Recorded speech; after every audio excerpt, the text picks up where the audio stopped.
बहुत टेस्ट लगे, बहुत हेल्दी टेस्टी भी छोट छुआ मानक भी दे पारे। एमती भी जलखिया हिसाब से खाईपारे, भात सहित भी पखाल भात सहित भी खाईपारे। तो रही मुझे गोटे जगह नहीं से मु काटिक रखि पालंग शाग गुड़ी ऐड करदेवी।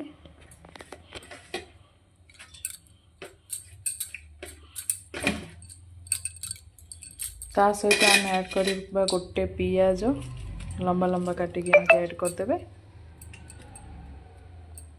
ता सहित मुझे काटिक रखी गोटे आलू को ताकू चोपा छड़ेकी एमती छोट छोट पीस कर काटिदेवे। नहीं जी गोटे आलू देखो मैं आलू सब पकई देती। एबे से गोटे टमाटो काटिक रखी से पकईदबा। एबे चलते एथिरे आम सब मसला ऐड करवा। फास्ट स्वाद अनुसार लुण, तापर से ऐड करवा आम गरम मसला पाउडर, तापर ऐड करवा चिली पाउडर। आपड़ चाहिए ग्रीन चिली भी ऐड करें, जेहेतु मु ऐड करनी, जेहेतु आमर पालंग शाग भी ग्रीन आ कंचा लंका भी ग्रीन होगले छोट पिला माने खाई परिबेनी, से मु पाउडर हिसाब रे ऐड कर दीची। तापर आम एथिरे ऐड करवा हल्दी पाउडर। एबे से ऐड करवा आम बेसन,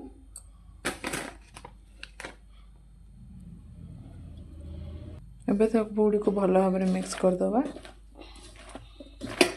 एथिरे आपण जमा भी पानी ऐड करेंगे, कहीं आम जो पालंग शाग धोईकी काटिचे से भी पानी छाड़, पुणी टमाटर भी पानी बाहर। तो सबुड़ी को भल भाव में पूरा गोलई देवी। तो देखो ये सबुड़ी को भल भाव में पूरा गोलई देछि। ये कड़े तेल नहीं, तेल भी आमर प्राय गरम हो गलानी। तो एबे कौन करवा छोट छोट पकोड़ी टाइप रो सेप देकी आम ए छाड़दबा।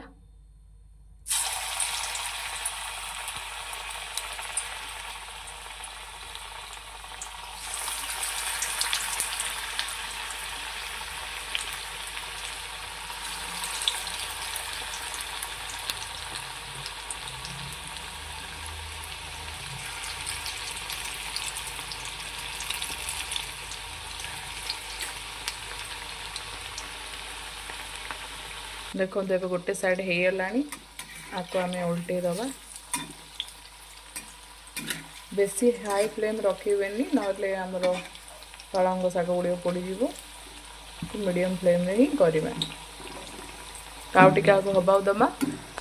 तो देखो सांग मैंने आमर पालंग पकड़ी गुड़िक सब रेडी हो छाणी काढ़ी नवा।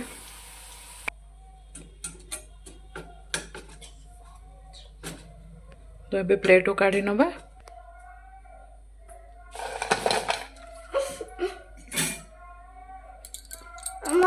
देखो हो आमर पालंग पकोड़ी।